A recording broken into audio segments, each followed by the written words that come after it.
할렐루야. 우리 찬양합니다. 오늘은 종료주일로 지킵니다. 이번 한 주간은 고난주간입니다. 148장 우리 찬양합니다. 영화로운 주 예수의 십자가를 생각하면 우리 찬양합니다.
십자가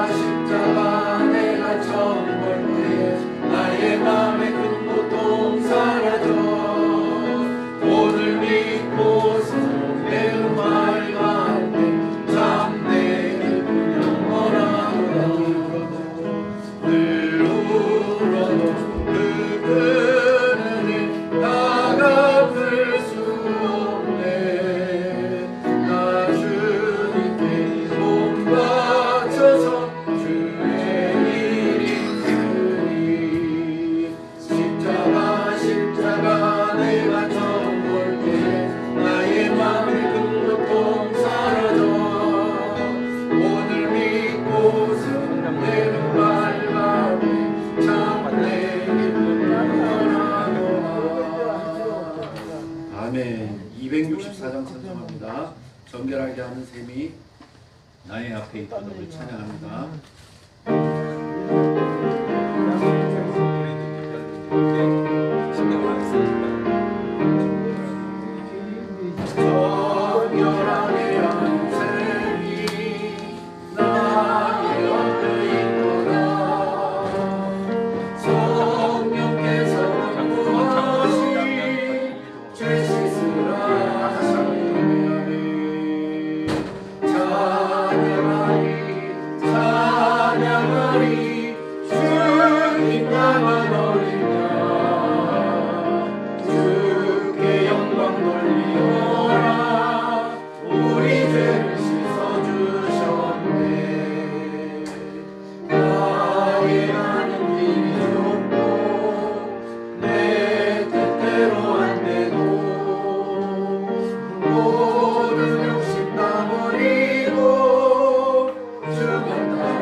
아멘. 295장 찬송합니다. 큰 죄에 빠진 나를 주 예수 건지사 찬양합니다.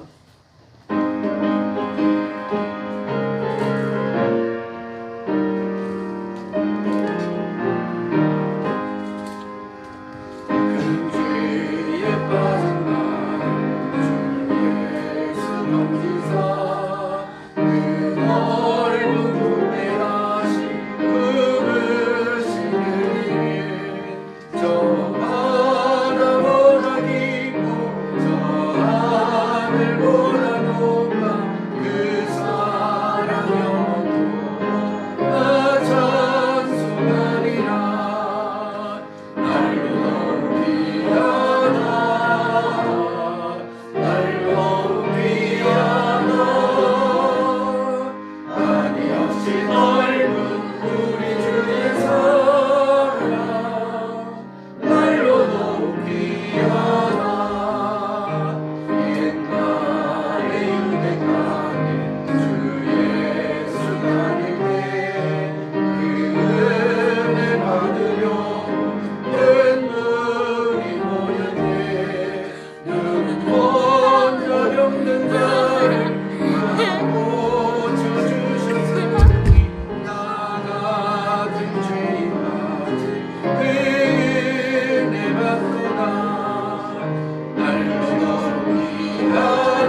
속죄하신 구세주를 내가 찬송하리라. 우리 가사를 생각하면서 찬양합니다. 298장입니다. 오늘은 종려주일로 지킵니다.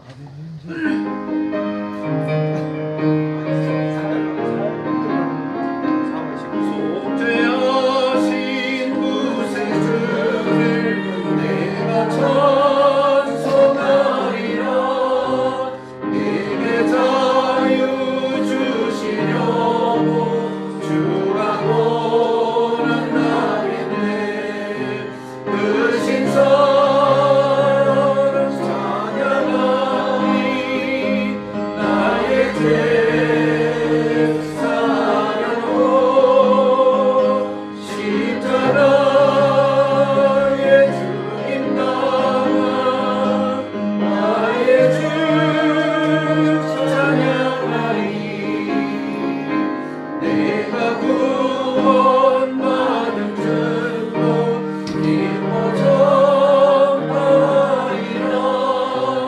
내 죄 모두 감당하신 주의 사랑을 그 신사랑 찬양하리. 나의 죄 사려고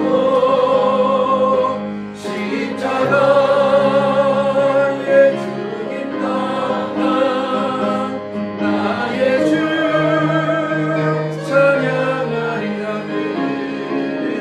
승리하신 구세주를 내가 찬송하리라.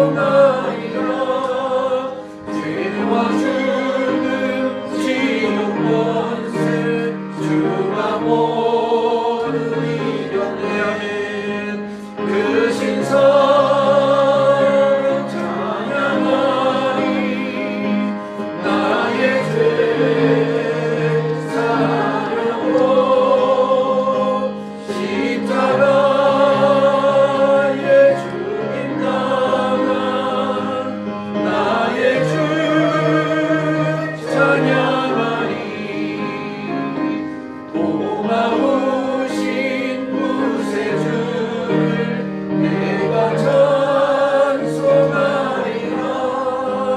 죽음에서 생명으로 나를 인도하셨네. 아멘. 그 신사랑 찬양하리. 나의 죄 사려고 십자가에 죽임 당한 나의 주 찬양하리. 영원합니다. 그 신사랑 찬양하리. 나의 죄 사려고 십자가에 죽임 당한 나의 주 찬양하리. 아멘. 할렐루야. 우리 하나님 앞에 종료주일 난예배 올리겠습니다. 다 같이 일어서 주시기 바랍니다. 다 같이 머리 숙여서 묵상기도 드리겠습니다.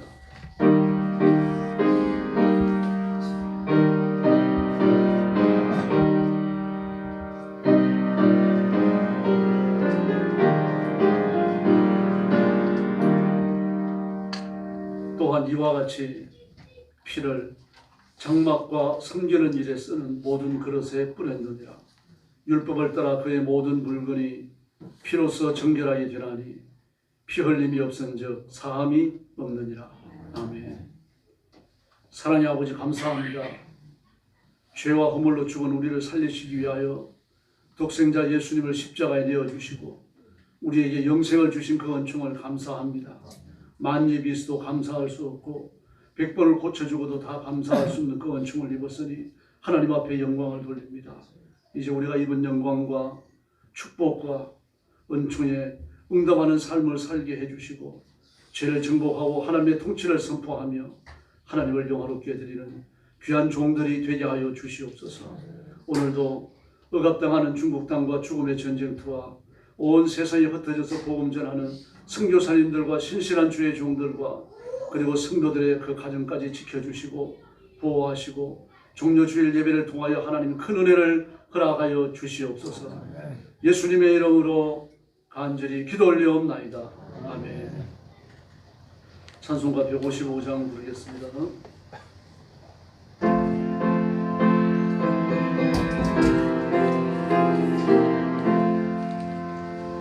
십자가 지고 죽으신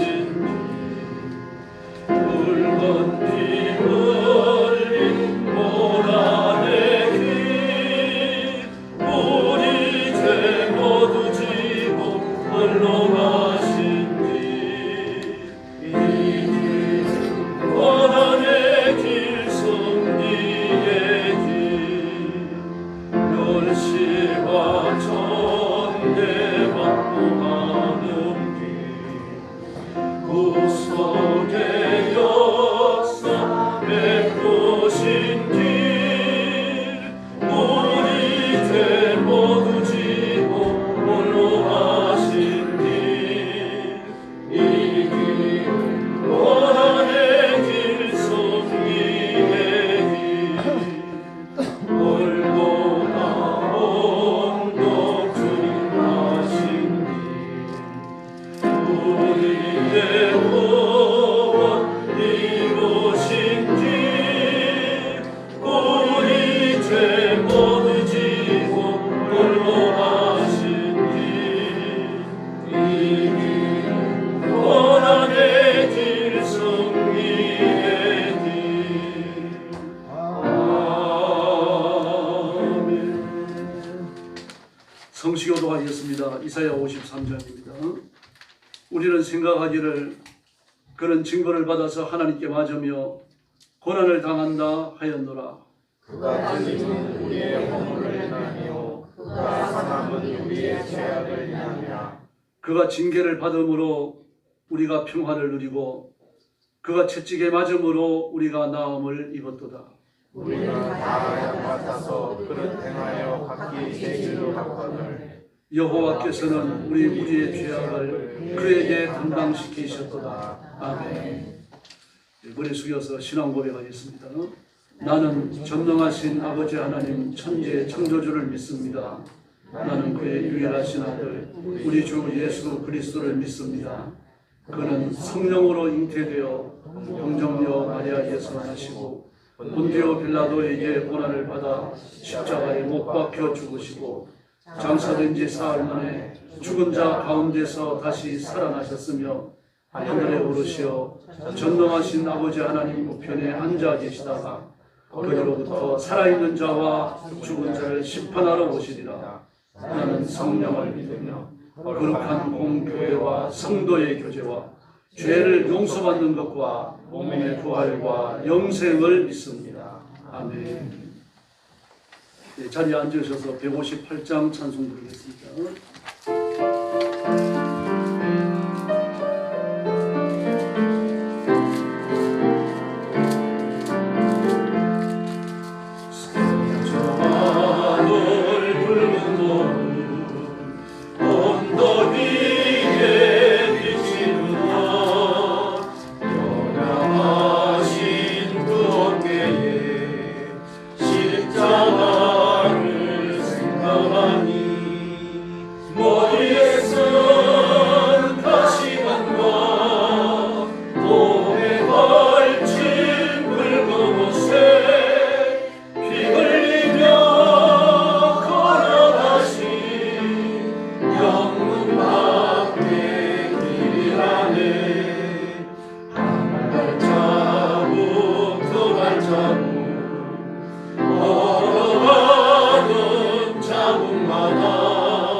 삼해주고 저는 다리 고쳐주고 보지 못한 눈을 열어 영생 길을 보여주니 온갖 고통 다하여도 제 십자가 바로 지고 골고다의 높은 곳에 나오게 하옵소서.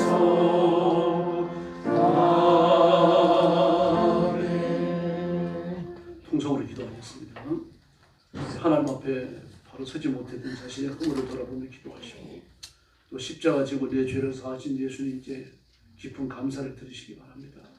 그리고 죄를 이기는 삶을 달라고 기도하시고 여러분 가정의 부흥만을 위해서 또 교회 부흥을 위해서 또 4월달에 있는 국회의원 선거를 위해서 뜨겁게 부르짖어 주시기 바랍니다. 같이 기도하겠습니다. 우리 아버지 감사합니다. 종료주일 아침에 저희들을 주님 앞으로 불러주시고 엎드려 경배하게 하시니 감사합니다. 내 죄를 짊어지고 지옥의 신분에 떨어져도 할 말이 없는 저희들인데 예수님 십자가에 못 박혀 죽으심으로 그 보혈로 우리를 씻겨주시고 하나님의 자녀를 삼으시며 의인을 삼으시며 하나님의 백성으로 서게 하시니 진심으로 감사합니다. 자비하신 하나님 아버지, 우리가 예수 믿고 거듭나 구원받았고 하나님의 자녀가 되었지만 우리의 구원이 다 이루어졌음에도 불구하고 구원받은 자처럼 살지 못한 것을 용서해 주시기를 원합니다. 죄를 범한 것을 용서해 주시고 의롭지 못한 것을 용서해 주시기를 원합니다. 말의 실수가 많고 행동의 허물이 많았습니다. 하나님 우리의 허물을 용서하시고 그리스도의 보혈로 다시 한번 깨끗게 하여 주시기를 바랍니다. 하나님의 의를 세운 위하여 애쓰게 하시고 하나님의 통치를 선포하는 삶을 살고 주께서 역사하여 주옵시기를 원합니다. 죄를 이기는 삶을 주시옵소서. 성령의 건덕을 주시옵소서. 성령 충만함을 주시옵소서. 성령의 은사를 주시옵소서. 자비하신 하나님 아버지, 보잘것없는 육신의 정욕과 욕심과 세속의 쾌락을 끌어놓치다가 영적으로 손해보는 일이 없도록 도와주시기를 바랍니다. 하나님의 말씀이 견고히 붙들리게 하여 주시옵소서. 진리의 말씀으로 무장하게 하여 주옵소서. 자신을 들여 헌신케 하여 주시옵소서. 자비하신 하나님 아버지, 이러한 성도들을 주님 앞에 맡깁니다. 종료주일 예배를 드리기에 적합하게 하시고 죄를 용서하시고 성결한 산제사를 드려 하나님을 영광을 드리고 거룩한 자리 축복의 자리가 될 수 있도록 우리 하나님 도와주옵시기를 원합니다.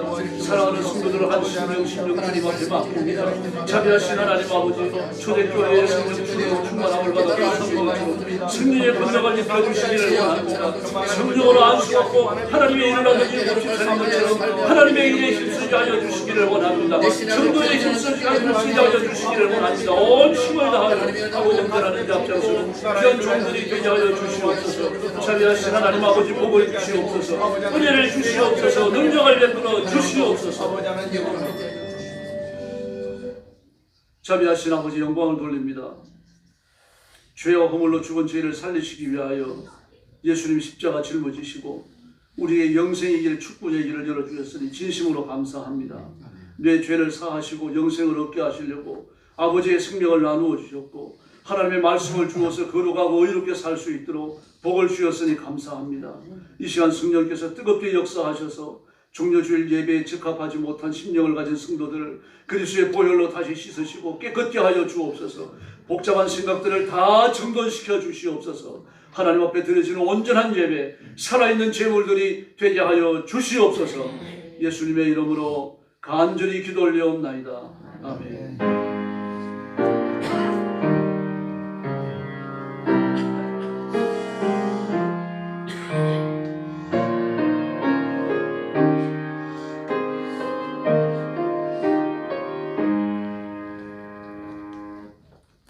하나님 말씀 봉독하겠습니다. 누가복음 22장 35절부터 38절까지입니다. 신약 135페이지입니다. 신약 135페이지 누가복음 22장 35절부터 38절까지 한 절씩 교독하겠습니다. 그들에게 이르시되 내가 너희를 전대와 배낭과 신발이 없이 보내었을 때에 부족한 것이 있더냐 이르되 없었나이다. 이르시되 이제는 저녁에 있는 자는 그것이요 배낭도 구리하고 검없는 자는 그것을 해라. 내가 너희에게 말하노니 기록된 바 그는 불법자의 동료로 여김을 받았다 한 말이 내게 이루어져야 하리니 내게 관한 일이 이루어져 감이니라. 같이 읽겠습니다. 그들이 여짜오되 주여 보소서 여기 검 둘이 있나이다. 대답하시되 족하다 하시니라. 우리 설교 제목은 제자들과 검입니다. 네, 오늘 제가 하는 설교는 2010년도 종려주일에 있던 설교 일부가 겹칩니다. 그 이유는 예수님께서 제자들에게 검을 가지라고 하신 이유가 하나밖에 없기 때문에 여러 가지로 해석되는데 그럴 여지가 없고 적용도 한 가지이기 때문입니다. 오늘 본문은 십자가 고난을 앞두신 예수님과 제자들이 대화합니다. 예수님께서 먼저 문을 떼셨어요. 내가 요전에 너희에게 전대나 배낭이나 신발도 없이 전도하라고 했는데 그때 부족한 게 있었느냐? 없었습니다. 12사도를 내어 보내실 때 예수님이 분명히 말씀하셨죠. 이 말씀대로 아무것도 갖지 말라고 말합니다. 그러면서 하늘의 권능을 입혀주시죠. 악한 영들을 쫓아내고 병자를 고치는 권세를 허락하십니다. 그리고 누구에게 어느 마을에 가든지 어느 집에 마음이 정해지면 그 집에 들어가서 묵기를 청하라. 거절하면 발에 먼지를 떨어버리고 나올 것이요. 허락하면 들어가서 간절히 축복해 주라고 말씀하십니다. 그런데 부족함이 없었다고 말했어요. 그런데 이제는 뭐라고 말씀하십니까? 전대나 배낭이나 있는 자는 가져라. 검도 가져라. 검이 없는 자는 겉옷을 팔아서 가져라. 그렇게 말씀하십니다. 그러면서 이사야 53장 12절의 말씀을 인용을 하십니다. 그가 범죄자 중 하나로 헤아림을 입었느니라. 불법자로 동료와 여겨졌다. 예수님과 함께 십자가를 못 박히던 사형수와 똑같이 예수님이 그런 취급을 받으셨다는 이야기죠. 그게 이루어져야 한다는 이야기입니다. 예수님 죄가 없으시잖아요. 의로우시고 성결하시고 깨끗하십니다. 그런 예수님이 사형에 처해져도 괜찮다고 여겨지는 법칙의 판단을 받은 사형수와 같은 취급을 받게 된다고 하시는 이 말씀이 이루어져야 하리라. 그렇게 말씀하십니다. 나에 대한 예언들이 다 이루어져 간다. 그때 제자 중 하나가 선생님이 칼 두 자루가 있습니다. 여기 칼을 가지고 있었어요. 그때 예수님께서 족하다. 그렇게 말씀을 하십니다. 그 정도는 됐다. 본문이 말하는 이 검은요, 과도나 부엌칼이 아닙니다. 나이프가 아니에요. 나이프가 아니고 스워드입니다. 영어로 말하면요. 군사용 검이에요. 주로 이제 그 민간인들의 집에 있는 거는 나이프죠.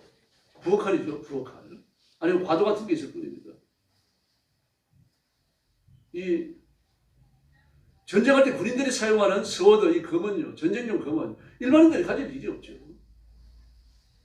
또 일반인이 이런 군사용 검을 가지고 있다고 하면은 주의 깊게 관찰당하게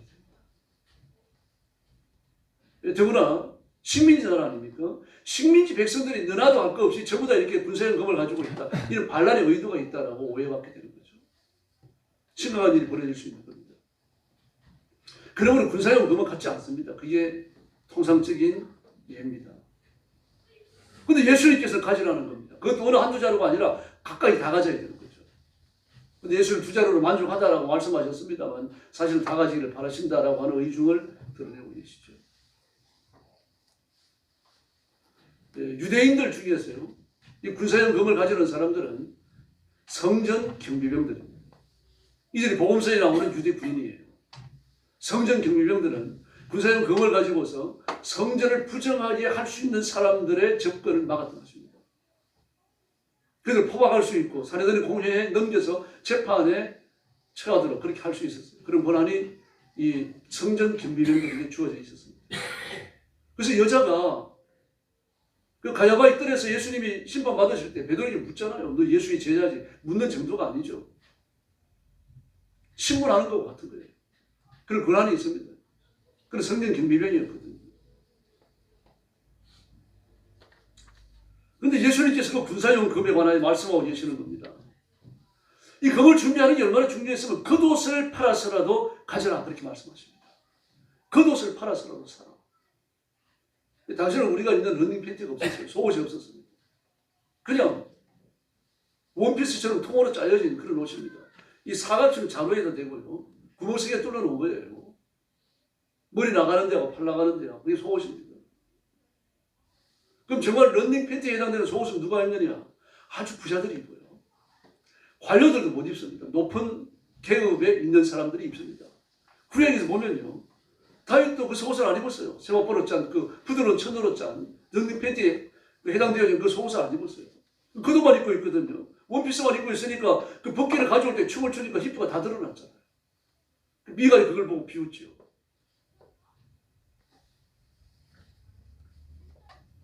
그리고 제사장들이 입었는데요.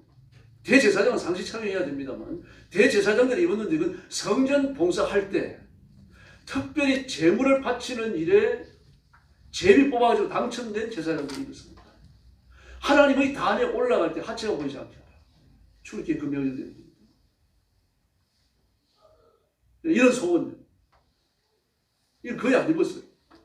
근데 속옷을 호로 짰다 그랬죠. 통으로 된 겁니다. 그리고 겉옷은 기저귀처럼 생긴 긴 천을 몸에다가 둘렀어요.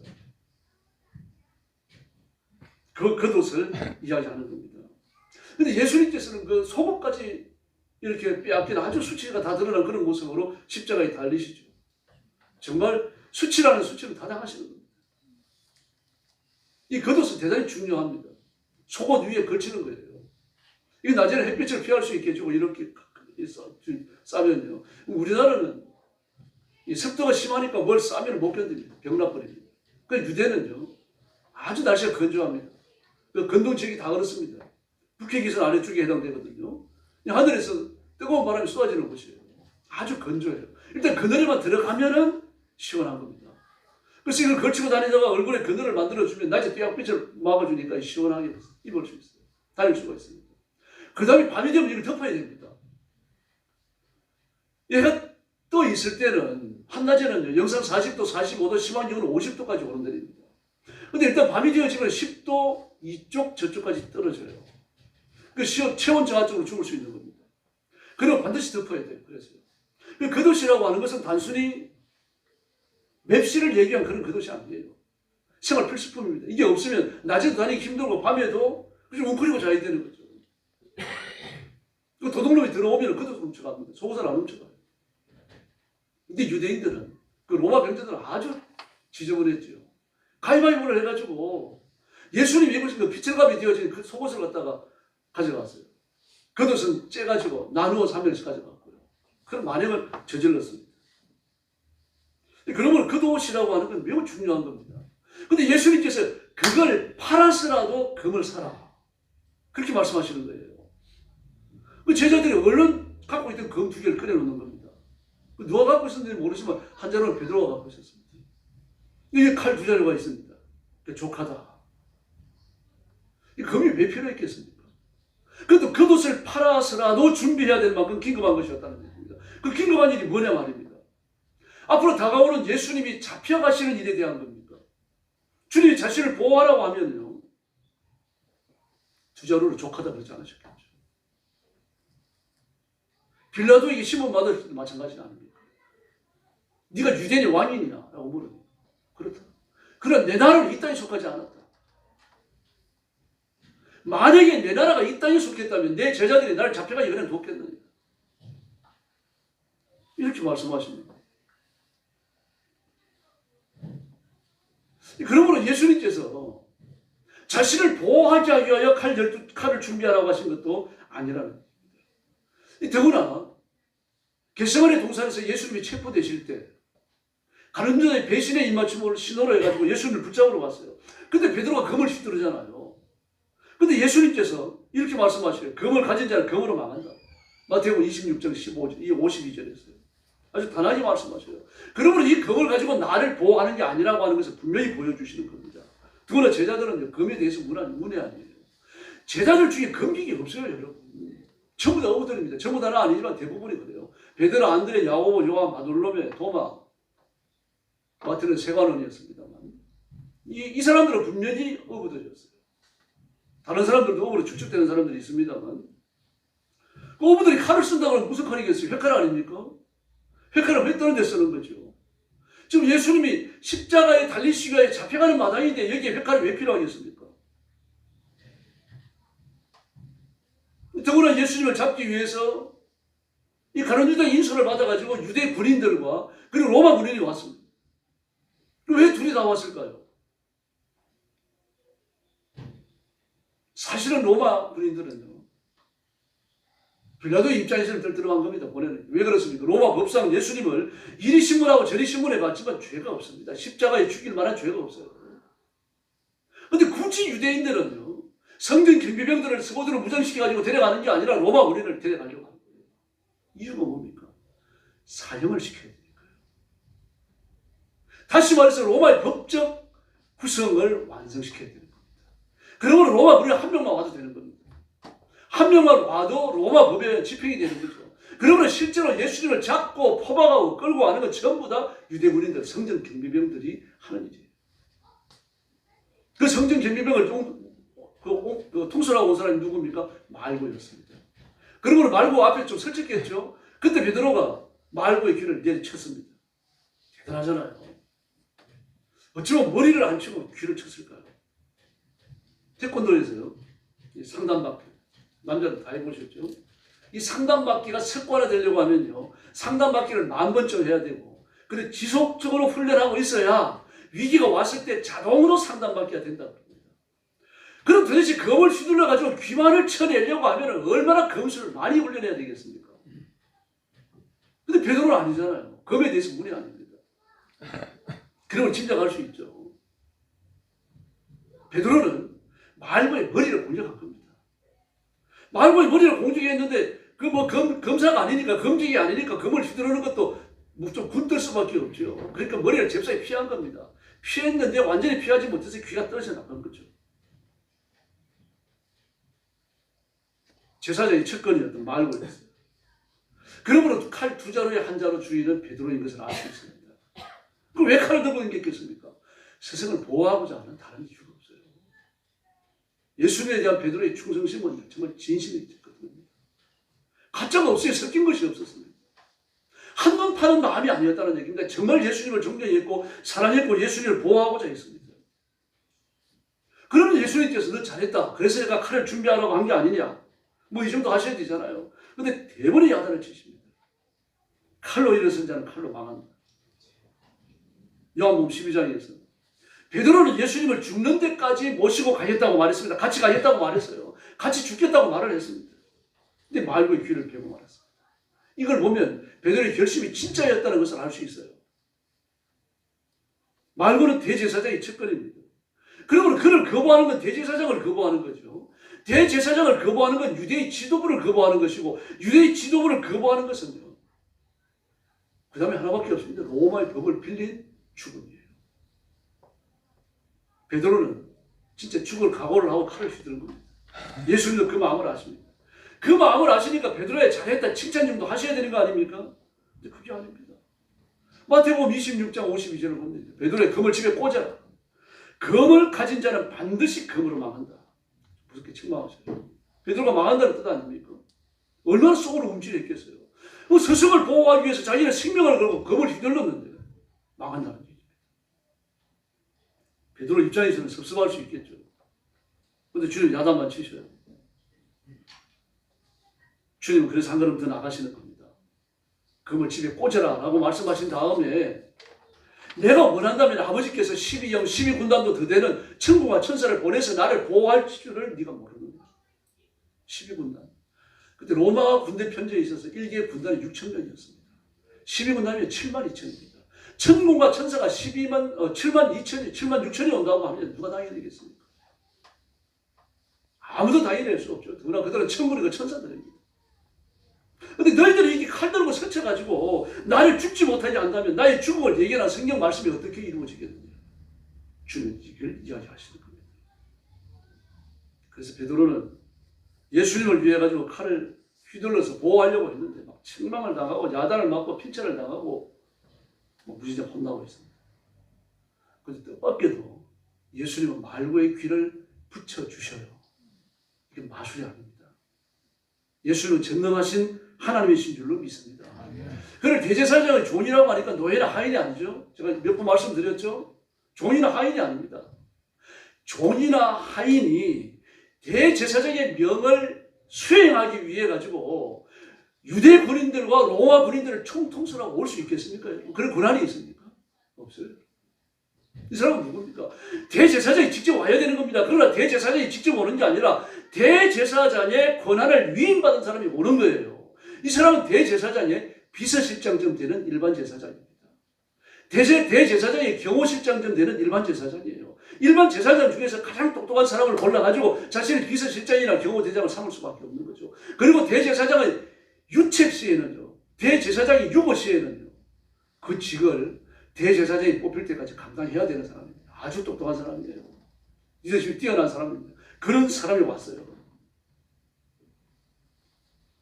근데 그런 대제사장의 권력의 맛을 알잖아요. 대제사장의 최측근이니까요. 그 권력의 맛을 아니까 온몸을 던져가지고 대제사장이 그렇게 잡고 싶어 했던 예수님을 잡으려고 최고의 앞장을 섰던 거예요.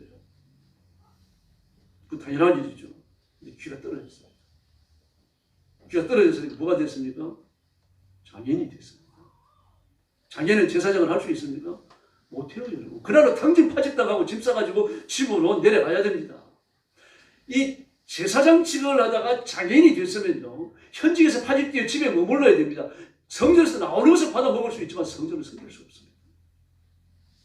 마음의 야욕을 가지고 온갖 집을 낯쓰고 아마 뇌물도 많이 썼을 겁니다. 그래가지고 대제사장은 최고 측근, 그의 비서실장이나 경호대장 비슷한 사람이 됐는데 귀가 뚫어져가지고 낙향하게 생겼어요. 주님이 모든 사정을 아시는 겁니다. 그래서 귀를 들어가지고 그에게 붙여주십니다. 만약에 떨어진 귀를 가지고서 고향으로 낙하겠다고 하면 그 폐가망신 아닙니까? 얼마나 부끄럽고 창피한 일입니까? 내가 대제사장의 최측근이다. 내가 대제사장의 비서실장이다. 내가 대제사장의 경호대장이다. 얼마나 자랑을 많이 했고 고향에서 등등거렸겠습니까? 귀 떨어져가지고 내려가고 싶죠. 주님 말고를 사랑하신 겁니다. 주님을 잡으려고 왔지만, 군사들을 이끌고 왔지만 주님은 그런 말고도 사랑하고 계셨어요. 이 사랑으로 저와 여러분을 사랑하시는 줄로 믿습니다. 그리고 말고의 귀를 붙여주십니다. 아마 말고는 죽을 때까지 평생 이 일을 잊지 못했을 겁니다. 그러므로 10년 감수할 뻔했던 그 일생일대의 위험에서 예수님은 말고를 보호해 주셨습니다. 그러므로 검은 예수님을 위한 게 아니죠. 그럼 왜 검을 가지라고 그랬습니까? 겉옷을 팔아서라도 검을 사라. 돈 생각하지 말고 사라. 만약 안 산다면 안 된다. 내가 혼내겠다. 그런 의도가 숨어 있는 거 아닙니까? 꼭 사라고 강조하실 때 굉장한 의도가 들어있는 말이죠. 그런데 칼두자를 끓여놨더니 족하다 그러시는 겁니다. 그리고 이제는 칼을 휘둘렀는데 칼 때문에 망한다고 또 야단을 칩니다. 다시 씹으러 꽂으라는 거예요. 이럴 때 밑에 있는 사람이 가장 헷갈리는 겁니다. 왜 그렇습니까? 이랬다 저랬다 하니까요. 그래서 기분 내키는 대로 하는 것 같기 때문에 밑에 있는 사람은 정말 환장하는 겁니다. 이럴 때. 왜 이런가 하면 금을 가지라고 하는 예수님의 말씀과 예수님이 잡히시는 상황이 같이 가기 때문이에요.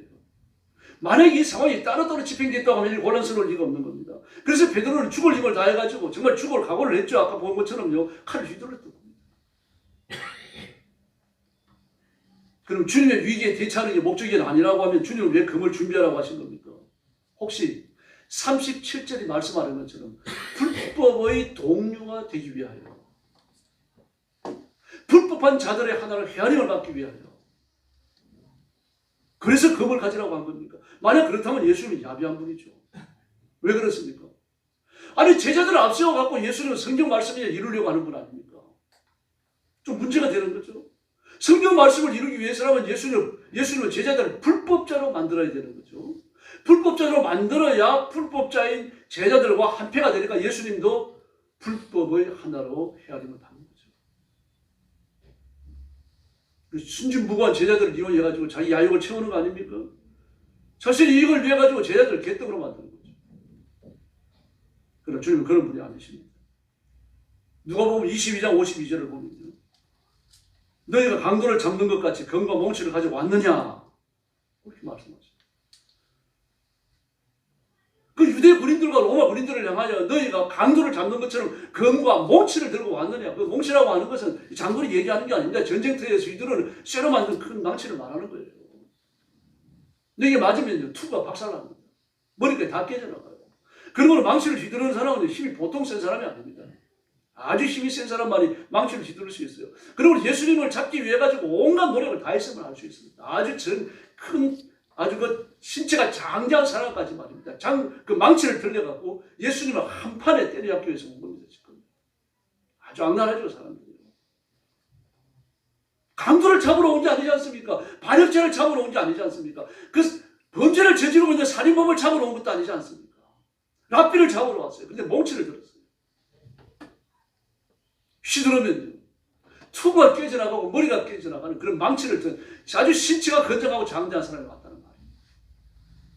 그 의도 자체가 얼마나 악한지를 볼 수 있습니다.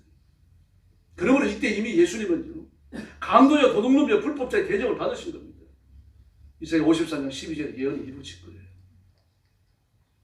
그러면 이것도 아닙니다. 그럼 뭐 때문에 검을 사라고 하셨습니까? 바로 마가복음 14장 27절에 며칠 전 종려주일입니다. 예수님 그 시대의 종려주일입니다. 그 종려주일에 예수님이 하신 설교 중에 이런 말씀이 나옵니다. 기록됩니다. 내가 목자를 치더니 양들이 흩어지리라 하였느니라. 할렐루야. 내가 목자를 치리니 양들이 흩어지리라. 목자는 예수님이죠. 양들은 제자들입니다. 그러므로 내가 목자를 치리니 예수님이 잡힌다는 얘기 아닙니까? 예수님은 잡히고 제자들은 흩어진다는 이야기입니다. 예수님은 베드로와 제자들에게 자신을 죽음으로부터 보호해달라고 지켜달라고 요구하신 적이 없으셔요. 오히려 예수님은 잡히시는 그때까지 제자들을 보호하십니다. 기억하셔야 합니다. 말고 사건 후에 예수님이 뭐라 그러십니까? 예수께서 대답하실 때 너희에게 내로라 하였으니, 너희에게 내로라 하였으니, 너희를 잡고자 하는 자는 나다라고 말씀하셨으니 나를 찾거든 이 사람들 제자들이 가는 것을 용납하라. 예수님의 사랑입니다, 여러분. 아멘. 너희들이 나를 잡으려고 왔는데 너희들이 찾는 그 자가 바로 나다. 그러면 나를 찾는 것이 정확하다면 내 제자들을 가게 해라. 이렇게 주님은 제자를 보호하셨어요. 잡히시는 그 순간까지요. 왜 그랬습니까? 목자를 잡으러 왔는데 그 목자 곁에 있는 양들까지 맞을 필요가 없다는 이야기. 양들은 흩어져야 합니다. 양들은 도망가야 된다는 이야기입니다. 12 제자들이 무장을 하고 예수님을 지킬 수 있습니다. 7만 6천에 천군 천사들이 무장을 하고 와가지고 예수님을 보호할 수 있어요. 만약 그렇게 된다면요, 예언대로 목자가 잡혀서 신문받고 고문당하고 십자가에 죽을 수 있습니까? 그런 일이 일어날 수가 없게 되는 거죠. 그래서 예수님을 체포당하시자 12 제자들은요, 예수님을 지키겠다고 말했던 살찐 성의가, 그 결의가 무색해집니다. 하나같이 도망가기 시작합니다. 내 제자들을 가게 하라, 이 말씀이 신호가 된 것처럼 12 제자가 손살같이 도망을 가버린다는 이야기입니다. 다 도망가고 하나도 안 남았습니다. 도망을 얼마나 열심히 도망갔는지, 붙잡히니까 요셉처럼 말입니다. 혼란을 벗어버리고 도망갔어요.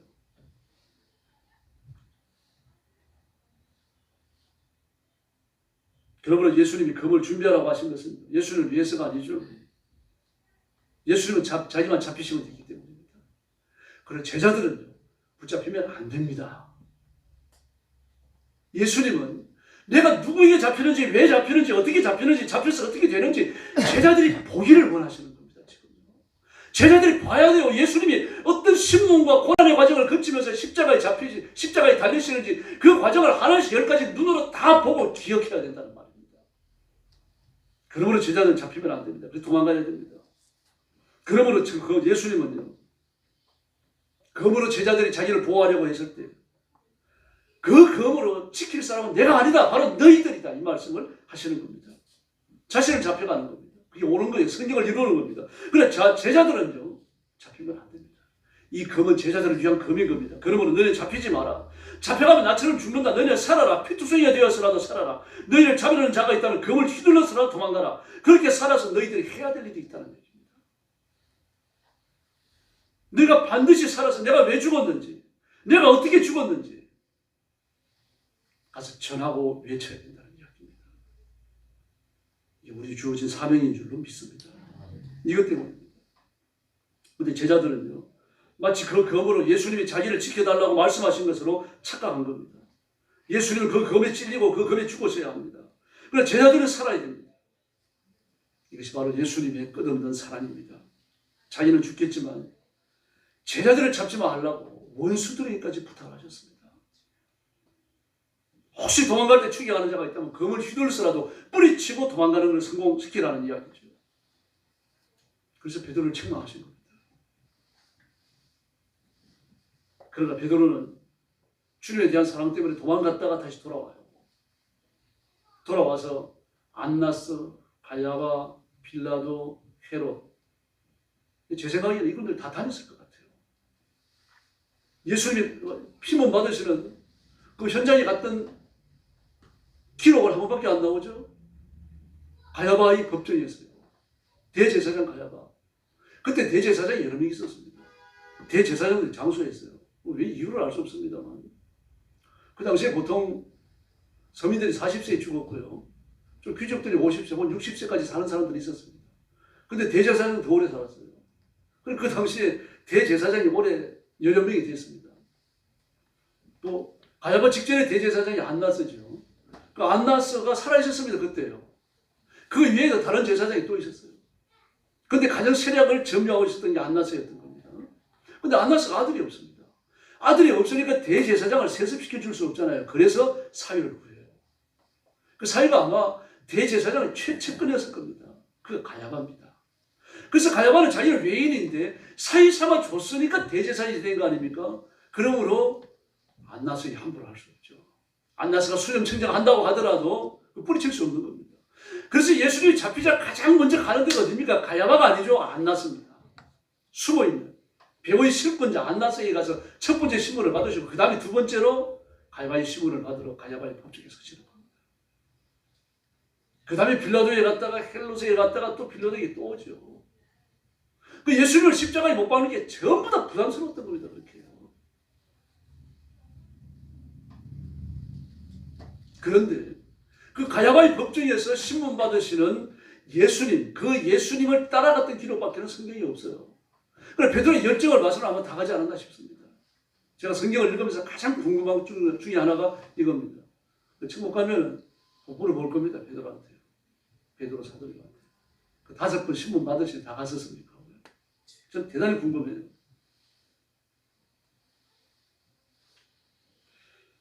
네, 주님은 이렇게 잡히심으로 순환의 한 주간 여정이 시작되어집니다. 신문 당하시고 공부받으시고 신문이 아니라 고문입니다. 플레저리는 채찍 제가 여러 번 말씀드렸죠. 채찍 길이가 75cm밖에 안 돼요. 게다가 손으로 쥐면 될 수 있는 그저 이 반자 정도 되어지는 손잡이가 달려 있습니다. 막 채찍을 휘두르는 말채찍을 휘두르는 그런 채찍이 아닙니다. 그 끝에는요, 제일 끝에는 나무로 만든 구슬이 달려 있습니다. 그 다음에 뼈를 꺾어가지고 날카롭게 양뼈를 날카롭게 꺾어가지고 만든 뼈 조각이 달려 있고요. 그 다음에 구슬이 달려 있고 뼈 조각이 또 달려 있어요. 그리고 이걸 왜 이렇게 75cm 짧은 거 하면은 이 고문하는 사람이 정확한 곳을 때리기 위해서요.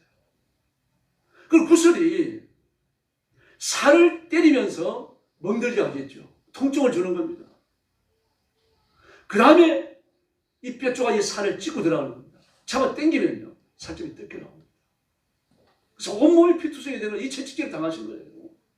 견딜 수 없으니까 기둥이 메어놓고 했던 겁니다. 거의 빈사 상태입니다. 오늘 칼럼을 한번 보시기 바랍니다.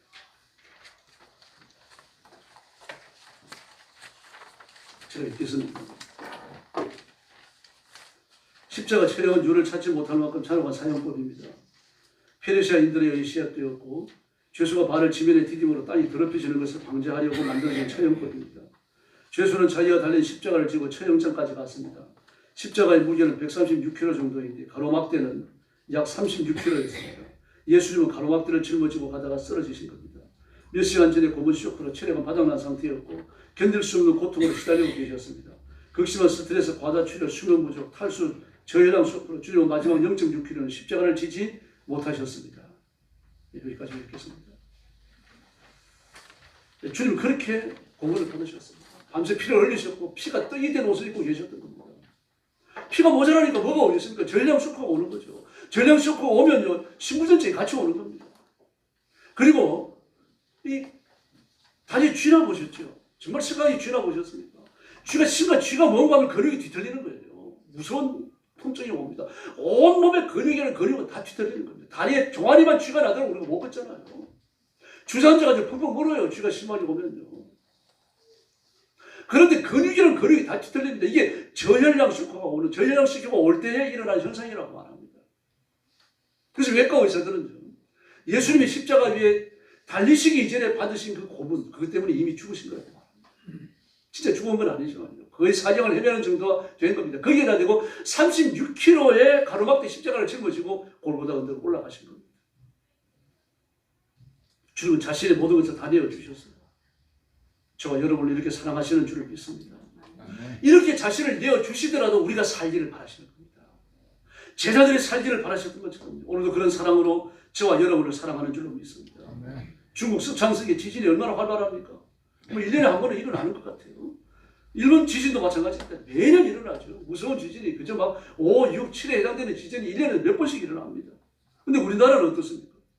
막 중국과 일본이 지진을 막 듀엣을 주고받지만 우리나라 상관이 없어요. 우리는 그 사이에 샌드위치처럼 끼어 있잖아요. 그런데도요. 뭐 경주 지진이 진도 5였잖아요. 진도 5의 지진이 한 밖에 없을 겁니다. 전부 다 지진이 일어나지만 그 이하예요. 작은 지진밖에 일어나지 않는다는 이야기입니다. 만약에 우리나라에 서천성이나 일본에 일어나는 그런 큰 지진이 일어나면 큰일 납니다. 우리는 지진 대비 그물이 별로 없어요. 예전 하이티에서 지진이 일어났습니다. 30만 명이 죽었어요. 왜 그렇습니까? 허리케인이 올라오니까 허리케인이 집들이 무너져가지고 난리가 납니다. 하이티가 얼마나 가난한 나라예요.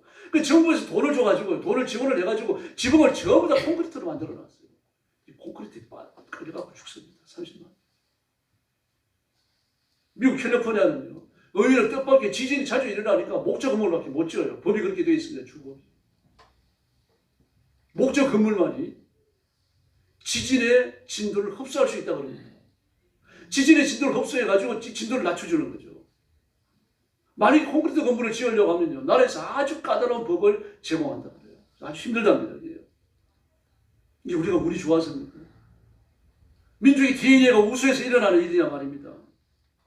우리 대한민국은 우리 민족에 대한 하나님의 특별한 사랑을 잊고 있는 줄로 믿습니다. 정신 차려야 됩니다.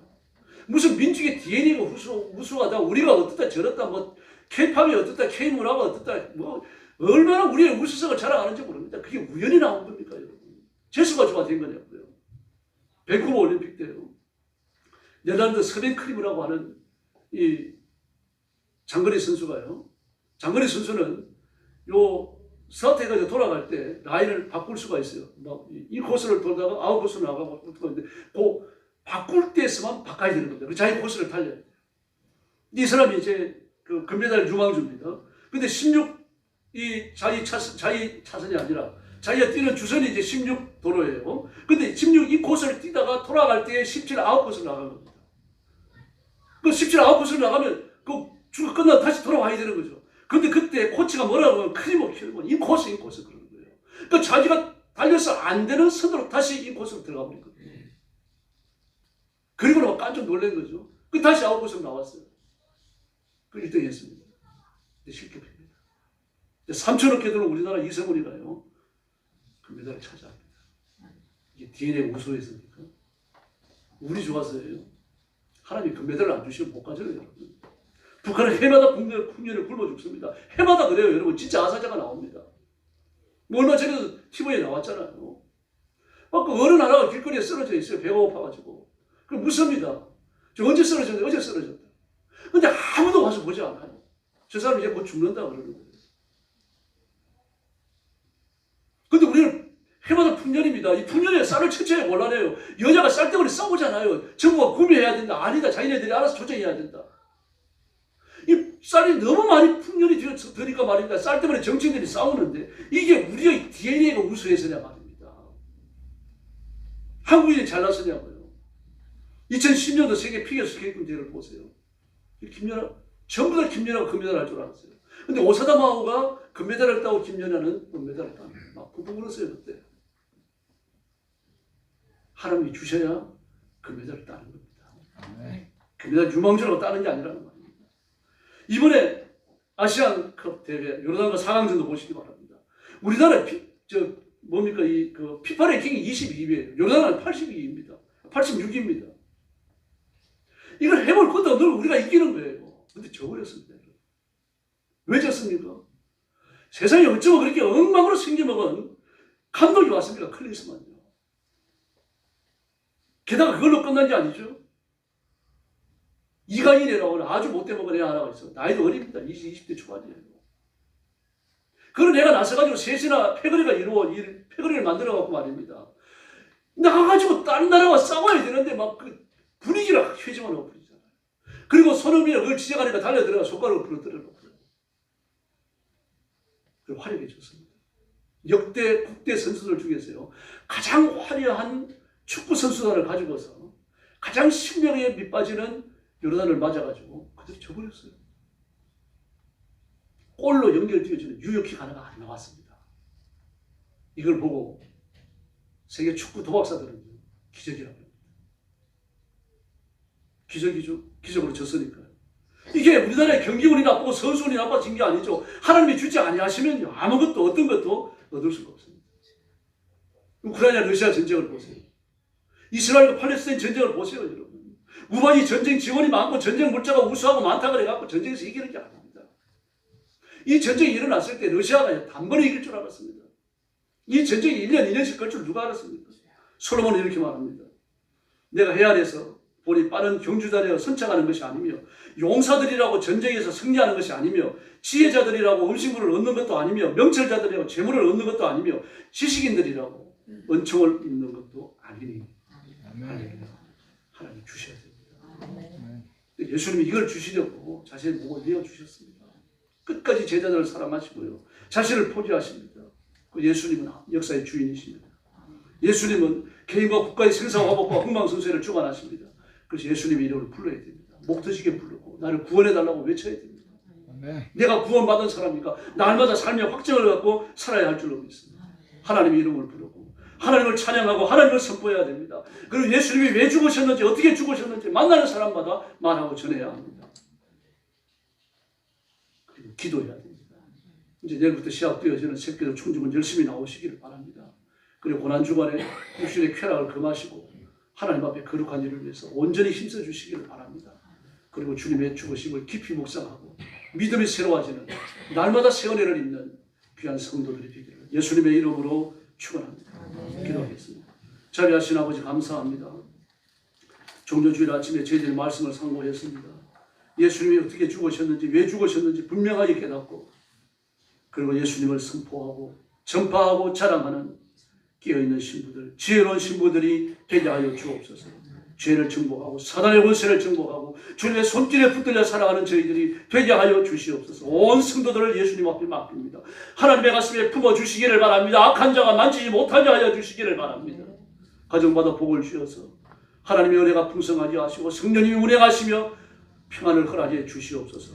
온 가족이 다 예수 믿어 구원받고 하나님이 특별히 물질의 복과 건강의 복을 주셔서 하나님의 손끝에 붙들려 쓰임받는 영화로운 일꾼들이 되게 하여 주시옵소서. 예수님의 이름으로 간절히 기도 올리옵나이다. 아멘.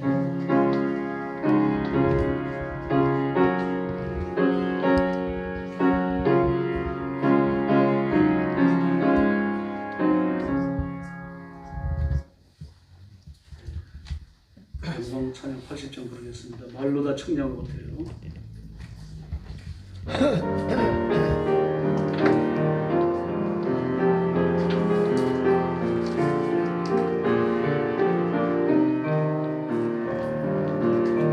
말로 다 청량 못해요.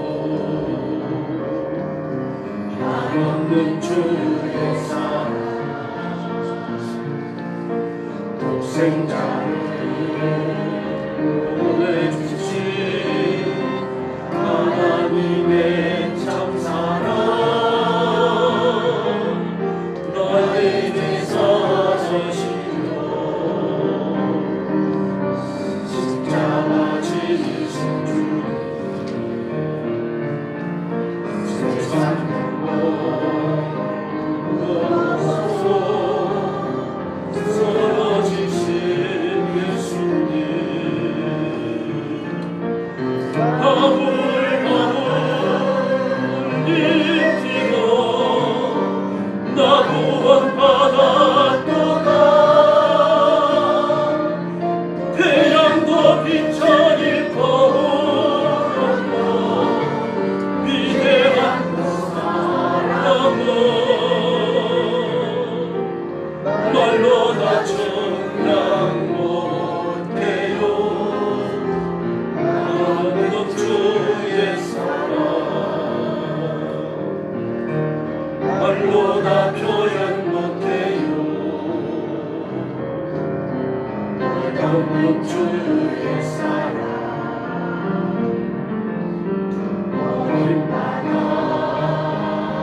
말로 다 청량 못해요. 아무도 주의 바글바글 바글바글 널리 뛰어 나도 바다 또가 태양도 빛을 잃고 위대한 사랑은 말로 다 청량 못해요. 나는 곧 주의 사랑. 할렐루야. 아멘. 성찬식 드립니다. 나오셔서 보도해 주시기 바랍니다.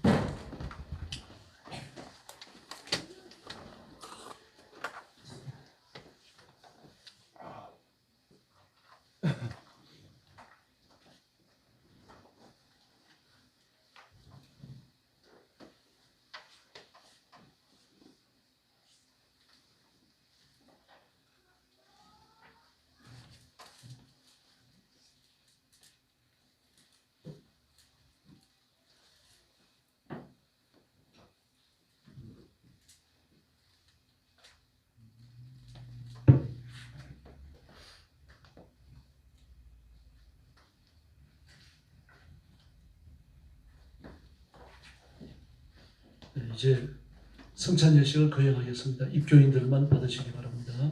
찬송가 229장 1절부터 4절까지 부르겠습니다.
하나님 말씀 봉독하겠습니다. 마태복음 26장 26절부터 30절까지입니다. 그들이 먹을 때에 예수께서 떡을 가지시고 축복하시고 떼어 제자들에게 주시며 이르시되 받아서 먹으라 이것이 내 몸이라 하시고 또 잔을 가지사 감사 기도하시고 그들에게 주시며 이르시되 너희가 다 이것을 마시라 이것은 죄사함을 얻게 하려고 많은 사람을 위하여 흘리는 바 나의 피 곧 언약의 피니라. 그러나 너희에게 이르노니 내가 포도나무에서 난 것을 이제부터 내 아버지의 나라에서 새 것으로 너희와 함께 마시는 날까지 마시지 아니하리라 하시니라. 할렐루야. 혹 입교하셨더라도 양심이 끓이는 일이 있을 경우에는 성찬을 사용하시는 것이 믿음의 유익됩니다. 고린도전서 11장 27절 이하를 보면요. 그러므로 누구든지 주의 떡이나 잔을 합당치 않게 놓고 마시는 자는 주의 몸과 피를 범하는 죄가 있느니라. 사람이 자기를 살피고 그 후에야 이 떡을 먹고 이 잔을 마실지니 주의 몸을 분변치 못하고 먹고 마시는 자는 자신의 죄를 먹고 마시는 것이니라. 이러므로 너희 중에 약한 자와 병든 자가 많고 잠자는 자도 적지 아니하니. 할렐루야. 우리가 죄를 안고 있는 상태, 회개하지 않은 상태에서 성찬에 참여하게 되면 죄를 먹고 마시는 것이라고 말합니다. 주의 몸과 피를 범하는 죄가 되고 죄를 먹고 마시는 거니까. 그 30절에 보면은 약한 자와 병든 자가 많다 그랬어요. 고린도 교회가 윤리적으로 상당히 타락해 있었죠. 예. 그 잠자는 자도 많다, 죽은 자도 많다는 이야기죠. 하나님 벌을 받은 거죠. 하나님 벌을 받아서 약한 자, 병든 자, 죽은 자들이 적지 않다 그랬습니다. 그래서 우리가 죄를 회개하지 않은 채 성찬에 참여하는 것은요, 성경의 교훈과 삶의 부조화가 일어나기 때문입니다. 일어나는 일이 결과적으로 생기게 되어집니다. 하나님의 말씀은 A라고 명령하셨는데 나는 B라고 행동을 합니다. 이 말씀과 삶의 부조화죠. 다시 말해서 말씀에 대하여 우리가 배신하는 겁니다. 배신자는 천국이 없죠. 바른 유다가 배신자죠. 아나니아와 삽비라가 배신자입니다. 고라가 배신자죠. 발람이 배신자입니다. 아담과 하와도 배신했으나 주님께로 돌아왔죠. 가인이나 발락이나 주님 앞으로 돌아왔던 라멕이나 돌아왔던 기록이 없습니다. 베드로도 배신했으나 돌아왔어요. 그러므로 이런 상태가 유지되어지고 주의 몸과 주의 피를 범하면 주님께서 심판으로 임하시겠다는 그런 뜻입니다.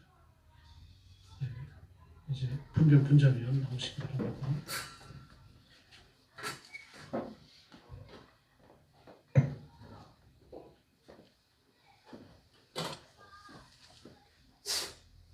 들고 서 계시기 바랍니다. 기도하겠습니다. 자비로우신 아버지, 주의 몸인 떡을 저희들이 나눕니다.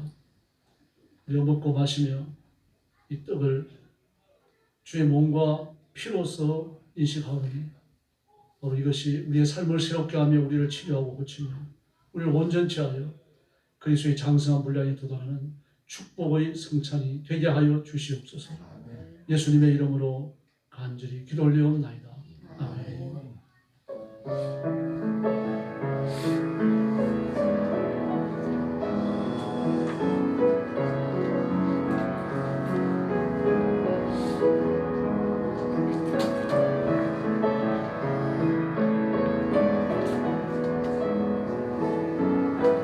우리들이 먹을 때에 예수께서 떡을 가져서 축복하시고 되어 제자들에게 주시며 이르시되 받으라. 이것은 내 몸이니라 하시고 또 잔을 가지사 감사기도 하시고 그들에게 주시니 다 이를 마시며 이르시되 이것은 많은 사람을 위하여 흘리는 나의 피 곧 언약의 피니라.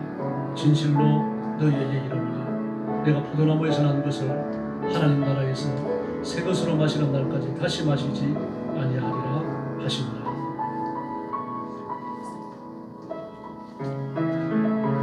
떡을 못 받으신 분은 손을 들어주시기 바랍니다.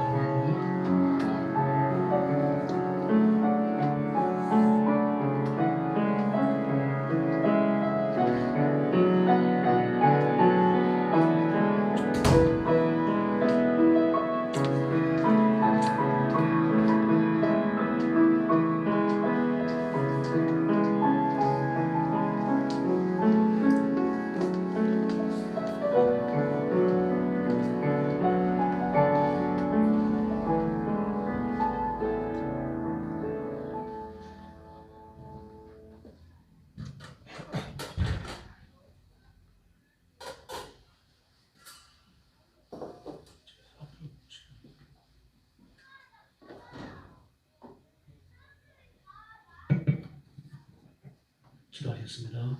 자비로우신 아버지, 이제 잔을 나눕니다.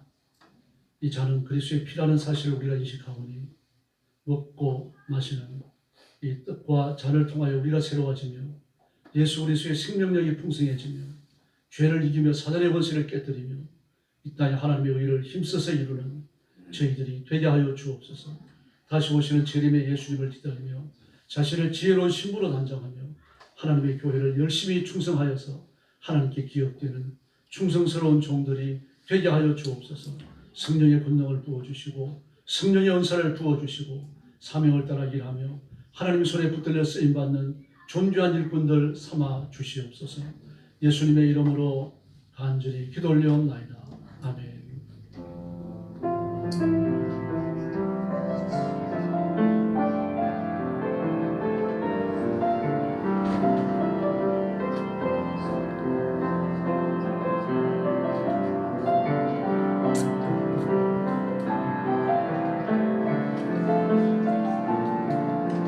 예수께서 이르시되 내가 진실로 진실로 너희에게 이르노니 인자의 피를 마시지 아니하면 너희 속에 생명이 없느니라. 내 피를 마시는 자는 영생을 가졌고 마지막 날에 내가 그를 다시 살리리니 내 살은 참된 양식이요 내 피는 참된 음료이다. 내 살을 먹고 내 피를 마시는 자는 내 안에 거하고 나도 그 안에 거하느니라.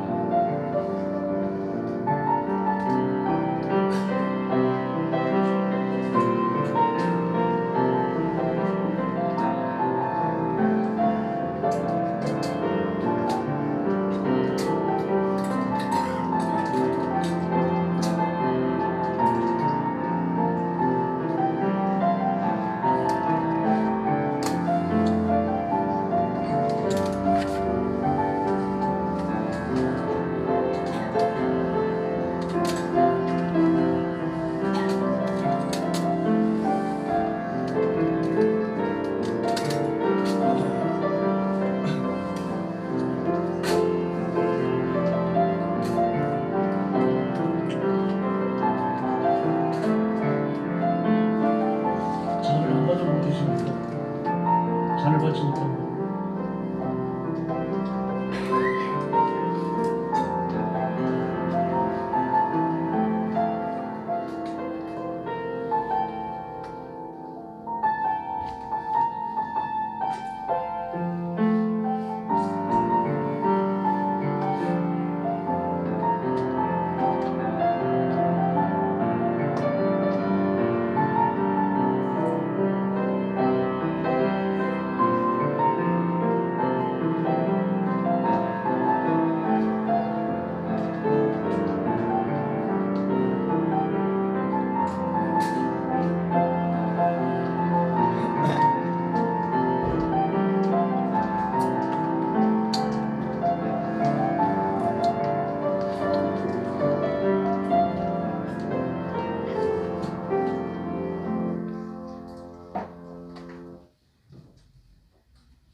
기도하겠습니다.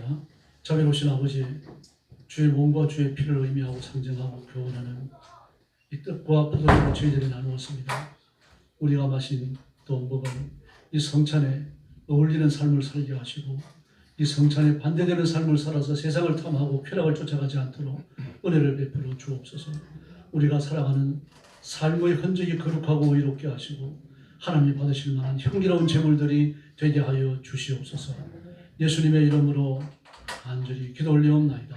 아멘.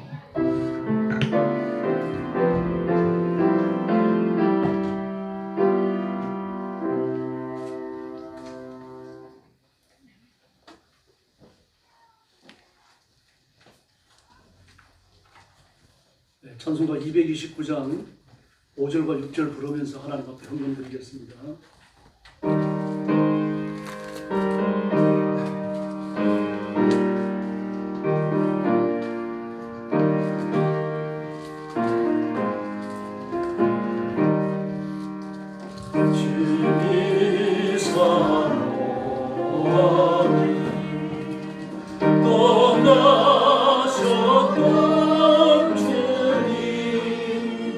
속히 세상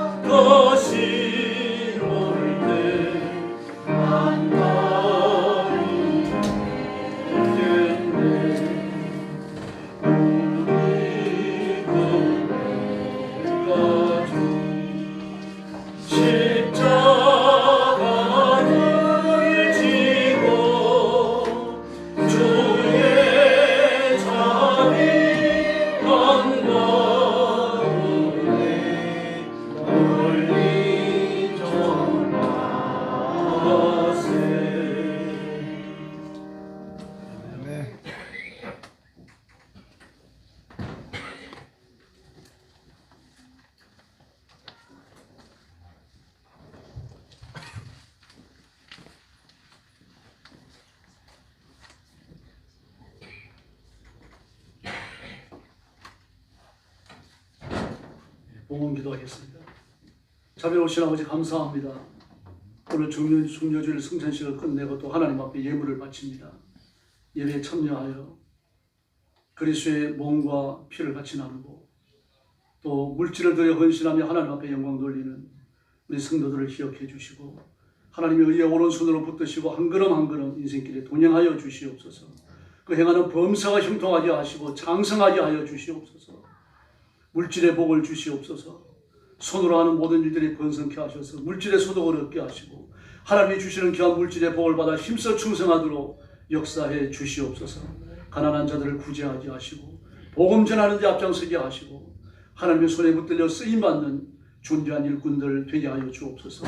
몸이 아픈 성도들 치료하여 주시기를 바랍니다. 약한 성도들을 강하게 하여 주시기를 바랍니다. 신혼신을 강건케 하여 주옵시고 맑은 정신을 주시고 청명한 정신을 허락하여 주시기를 바랍니다. 상처가 아물게 하여 주시기를 바랍니다. 통증이 떠나가게 하여 주시기를 바랍니다.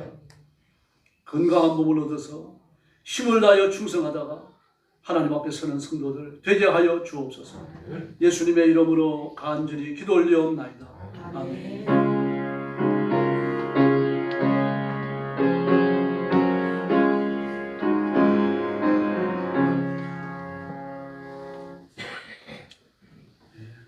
서울의 피오는 그리스도의 고난에 참여합니다. 같은 주제로 내일부터 5일 동안 새벽기도 총진문입니다. 요절 같이 읽어보고 배우겠습니다. 예수께서 다시 크게 소리 지르시고 영혼이 떠나십니다. 마태복음 27장 50절 같이 배우겠습니다. 다시 크게 소리 지르시고 영혼이 떠나십니다. 마태복음 27장 50절. 이번 한 주간 특별히 좀 다른 날과 다르게 보내주시기 바랍니다. 특별한 일이 아니면은 저는 뭐 인터넷 검색하고 막 스마트폰 쓰고 영화 보고 이런 것 좀 자제해 주시고 예수님의 고난에 참여하는 시간이 되도록 해 주시길 바랍니다. 그리고 주중에 모이는 총정은 절대 빠지지 않도록 힘써 주시길 바랍니다. 옆에 있는 분들하고 한번 인사해 주시기 바랍니다. 한 번 더 인사하시죠. 총정을 합시다. 할렐루야. 대답들은 왜 안 하세요? 감사합니다. 다 같이 일어나셔서 55장 찬송 부르고 축도하겠습니다.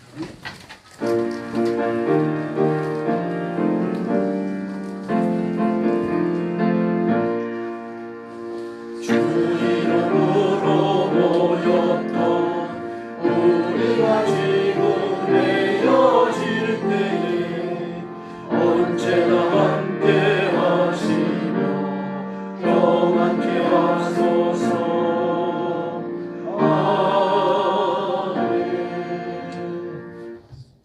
이제는 우리 구주 예수 그리스도의 은혜와 하나님 아버지의 극진하신 사랑과 성령님의 도우심과 인도하심과 교통하심이 종료주일 난예배에 참석하여 하나님 앞에 영광 돌리고 성찬에 참여하여 영원한 양식을 나누며 하나님의 말씀대로 살기를 마음에 다짐하고 그리스도의 좋은 신부로 자신을 단장하기 원하는 사랑하는 모든 성도들 머리 위에 영원토록 함께 계실지어다. 아멘.